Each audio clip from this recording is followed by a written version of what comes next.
รักในหลวงห่วงลูกหลานร่วมกันสร้างสรรค์สังคมไทย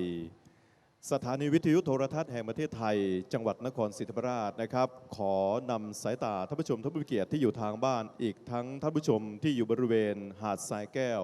วัดพระมหาธาตุวรมหาวิหารชมความยิ่งใหญ่ก้องเกียรติเกริกไกรพัสสุขนิกรไทยร่วมกันจัดกิจกรรมยิ่งใหญ่เพื่อเทิดไทยองค์ราชันครับอาจารย์ครับสวัสดีครับในการจัดแสงสีเสียงเล่าขานตำนานเมืองนครศรีธรรมราช 1,700 ปีครับครับเรามีทั้งในส่วนที่เป็นนิทรรศการและการแสดงแสงสีเสียงที่พี่น้องชาวไทยที่อยู่ในประเทศไทยและต่างประเทศจะได้ชมนะครับ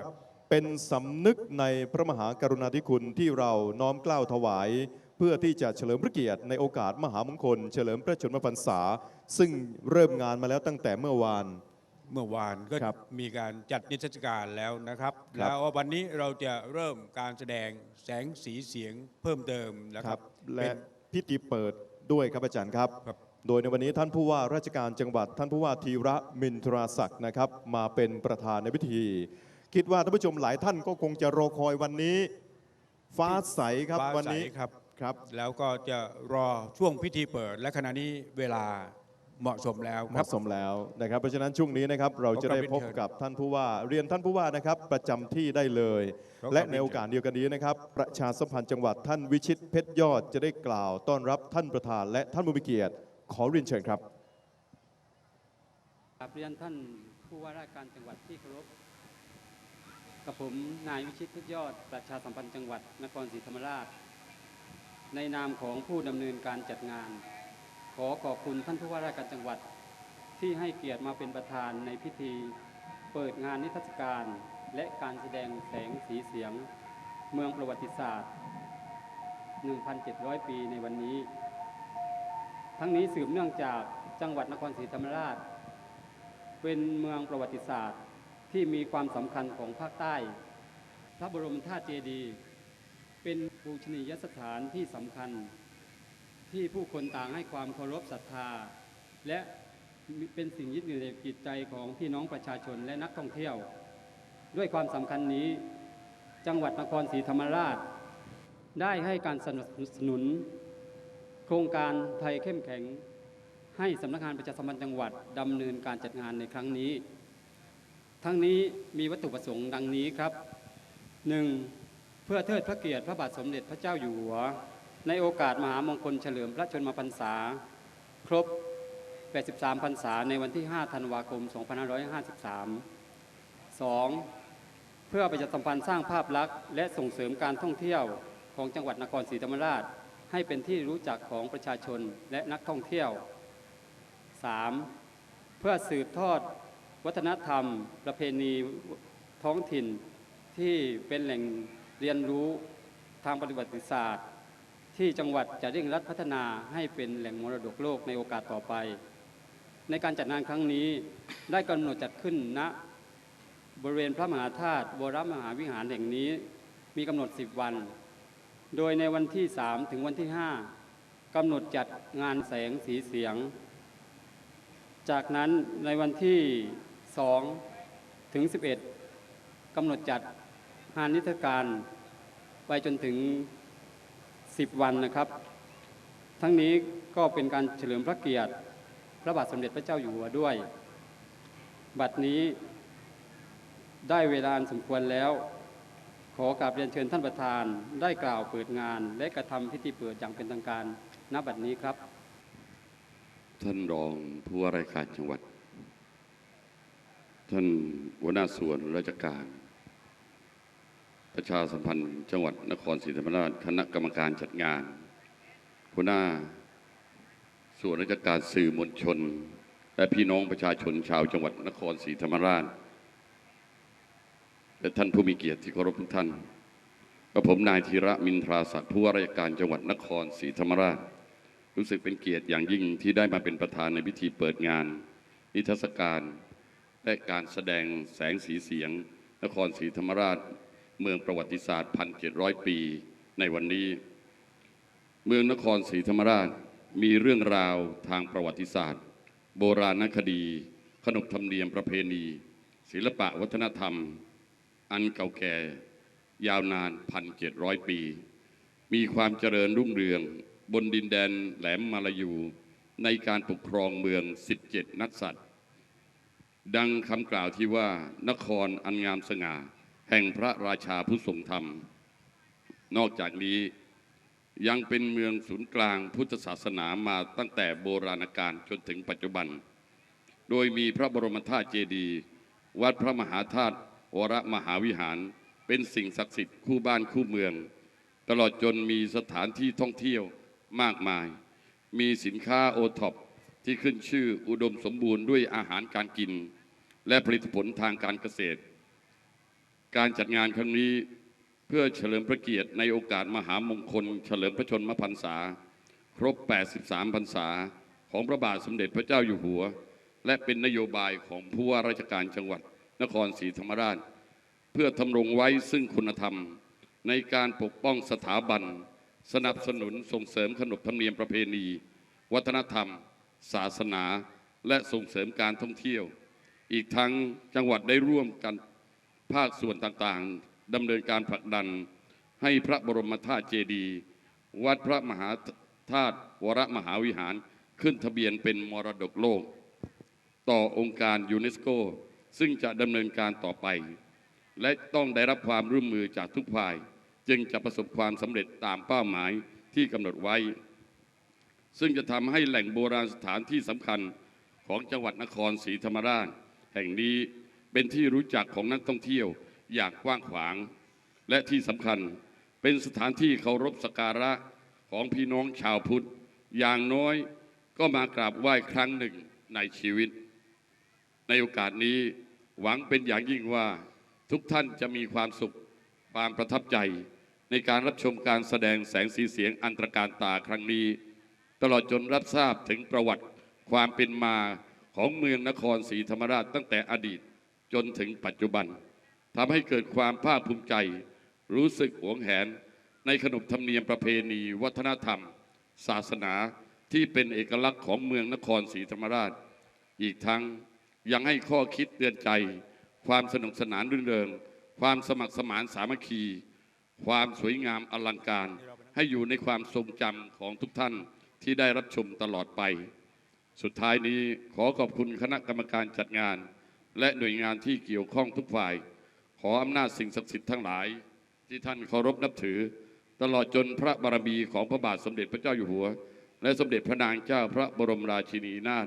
จงประทานพรให้ท่านทั้งหลายประสบแต่ความสุขความเจริญโดยทั่วกันและขอให้การจัดงานครั้งนี้สำเร็จลุล่วงตามวัตถุประสงค์ที่กำหนดไว้ทุกประการบัดนี้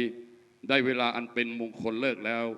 ขอเปิดงานนิทรรศการและการแสดงแสงสีเสียงนครศรีธรรมราชเมืองประวัติศาสตร์ 1,700 ปีณบัดนี้ขอขอบคุณสวัสดี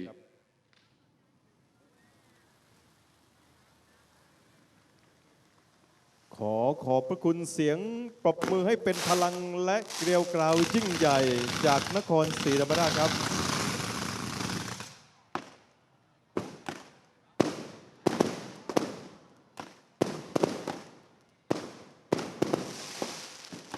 ท่านผู้ชมท่านผู้เกียรติที่อยู่ทางบ้านทุกท่านครับในช่วงขณะนี้เวลานี้พี่น้องพระสงฆ์นิกรชาวไทยจากท้องถิ่นแดนดินนครศรีธรรมราชเมืองประวัติศาสตร์ 1,700 ปีนะครับได้นำท่านเข้าสู่การแสดงนิทรรศการและแสงสีเสียงแล้วในขณะนี้นะครับก่อนที่จะเริ่มพิธีการชมแสงสีเสียงนะครับเราจะร่วมกันยืนตรงถวายความเคารพด้วยเพลงสรรเสริญพระบารมีครับกำลังขอพื้นที่นะครับที่สวยงามสักนิดหนึ่งครับก็เป็นที่น่าชื่นใจและยินดีนะครับเรียนท่านผู้ชมทางบ้านที่อยู่ในเขตตัวเทศบาลนครว่าท่านยังตัดสินใจเดินทางมาได้ เพราะว่าเรายังไม่ได้เริ่มการแสดงนะครับ ครับ อีกสักครู่เดียวก็จะถึงการแสดงแสงสีเสียงนะครับ ครับในขณะนี้บริเวณหาดทรายแก้ว สถานที่อันศักดิ์สิทธิ์พี่น้องปวงชนของพวกเราได้มายืนกันพร้อมแล้วนะครับ ตอนนี้ขอความกรุณาทุกท่านได้โปรดยืนขึ้น เพื่อถวายความเคารพแด่พระบาทสมเด็จพระเจ้าอยู่หัว ขอกราบเป็นเชิญครับ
และบัดนี้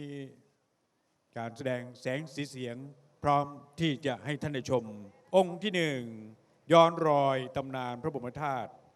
องค์ที่สองนครศรีธรรมราชที่กล่าวขาน องค์ที่สามประเพณีวัฒนธรรมโบราณกาลและองค์ที่สี่สมัครสมานรวมใจพักพระภูมิ1 ชั่วโมงต่อไปนี้เป็นเวลาที่ท่านต้องชมอย่างแน่นอน ขอเชิญชมณบัดนี้ครับ ท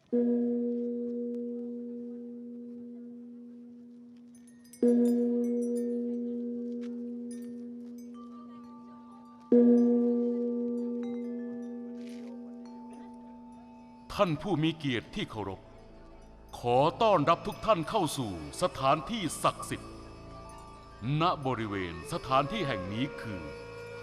วัดพระมหาธาตุวรมหาวิหาร วัดที่เป็นศูนย์กลาง เป็นที่เคารพ เปี่ยมล้นด้วยพลังแห่งศรัทธา และสัญลักษณ์ทางจิตใจที่สำคัญของพุทธศาสนิกชนทั่วประเทศ มีอดีตที่ยาวนาน มีเรื่องราวเล่าขานสืบต่อกันมาจนถึงปัจจุบัน ถือเป็นวัดคู่บ้านคู่เมืองของจังหวัดนครศรีธรรมราช เพื่อร่วมความภาคภูมิใจ และหวนวันคืนแห่งความปิติ ต่อปูชนียสถานที่สำคัญ และเกี่ยวพันกับจังหวัดนครศรีธรรมราช ซึ่งเป็นจังหวัดที่มีอายุความเป็นชุมชนยาวนาน และต่อเนื่องมากกว่าชุมชนใดในภาคใต้ เป็นที่รู้จักกว้างขวางมาช้านาน ในอดีตการมีชื่อเรียกตามตำนานต่างๆหลายชื่อ เช่น ตามพอลิง กะมะลิง ตั้งมาลิง โลแคกและสิริธรรมนครเป็นต้น เมื่อพระเจ้าศรีธรรมาโศกราชเข้ามาปกครองก็ได้เปลี่ยนชื่อเมืองเป็นนครศรีธรรมราชซึ่งแปลว่า นครอันงามสง่าแห่งพระราชาผู้ทรงธรรม เมื่อราวพุทธศักราช 1750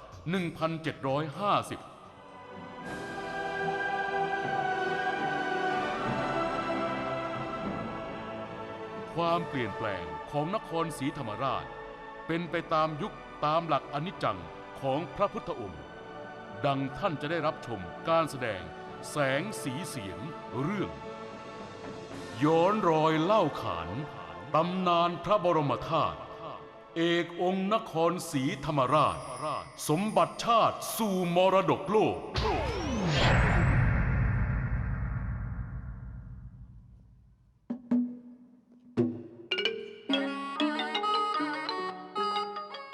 นะโมตัสสะภะคะวะโตอะระหะโตสัมมาสัมพุทธัสสะนะโมตัสสะภะคะวะโตอะระหะโตสัมมาสัมพุทธัสสะนะโมตัสสะภะคะวะโตอะระหะโตสัมมาสัมพุทธัสสะอะหังวันทามิทูระโตอะหังวันทามิทาตุโยอะหังวันทามิสัพพโสอิติปิโสวิเศษเสอิอิเสเสพุทธนาเมอิอิเมนาพุทธตังโสอิอิโสตังพุทธปิติอิ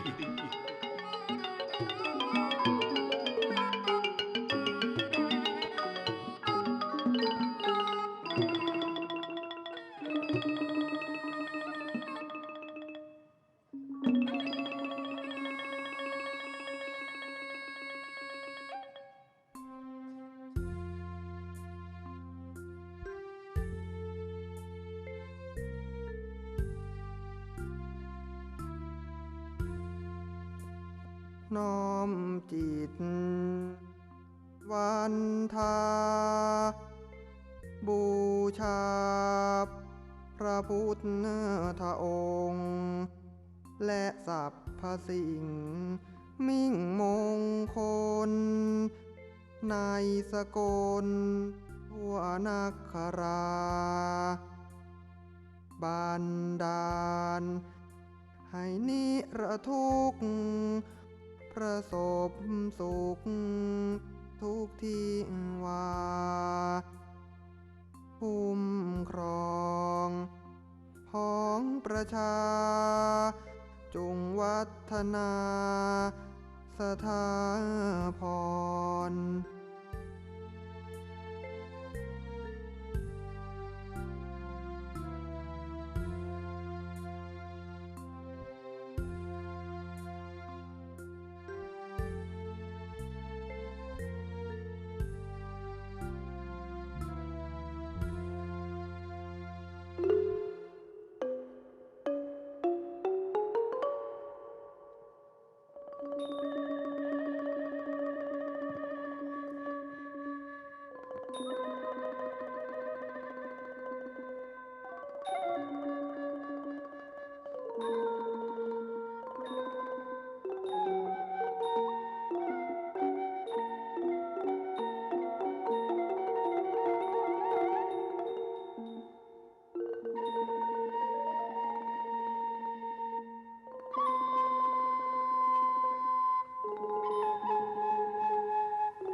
ดีตครั้งพุทธกาลเมื่อพระพุทธองค์เสด็จดับขันปรินิพพาน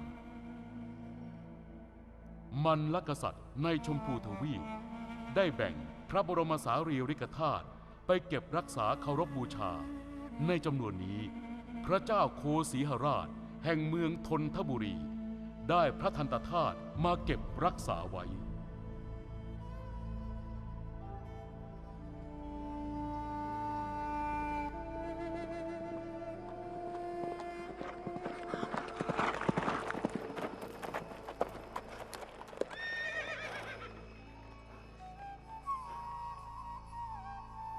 ข้าแต่พ่อเจ้าอยู่หัว ขณะนี้ได้มีม้าเร็วส่งข่าวมาว่า ได้มีกษัตริย์จากเมืองอื่น5 เมือง ได้ยกกองทัพมาเพื่อขอแบ่งพระทันตธาตุพระองค์จะสั่งการเยี่ยงไรพะยะค่ะ ขอให้เจ้าจงส่งข่าวให้ม้าเร็ว ไปกราบทูลกับกษัตริย์ต่างเมืองทั้ง5 เมืองว่าข้าจะไม่ยอมแบ่งปันพระทันตธาตุให้กับผู้ใด แม้จะมีสิ่งใดเกิดขึ้น